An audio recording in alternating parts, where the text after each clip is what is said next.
Hi friends, welcome మన ఉమ్మడి వంటలు ఛానల్ కి. ఈ రోజు నేను చూపించబోయే రెసిపీ శనగలతో మంచి స్నాక్ ఐటమ్. రాత్రి నానేసుకొని పొద్దున నీళ్ళన్నీ ఒడిచేసిన తర్వాత ఇవి ఒక గుడ్డ మీద తడి అంతా పోయేంత వరకు ఆరించుకోవాలి. ఆరిన తర్వాత డీప్ ఫ్రైకి సరిపడా నూనె బాండీలో పోసి పెట్టుకోవాలి. నూనె వేడెక్కింది కదా, ఈ శనగలు తెచ్చి ఇది కాగిన ఆయిల్లో వేసి సన్న మంట మీద వేయించుకోవాలి. ఇలా వేసాక ఇవి చిట్టుతాయి. మీరు ఒక ప్లేట్ పెట్టుకోవాలి. ఇవి చిట్టకుండా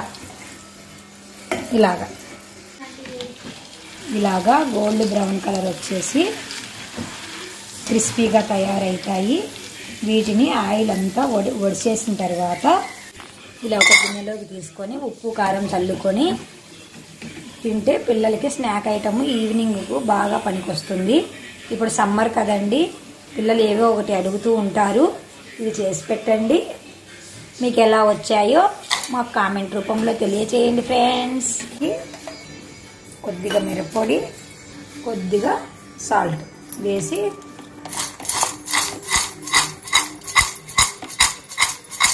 చాలా బాగుంటాయండి. చాలా టేస్ట్గా ఉంటాయి. తప్పకుండా ట్రై చేయండి. Bye bye friends.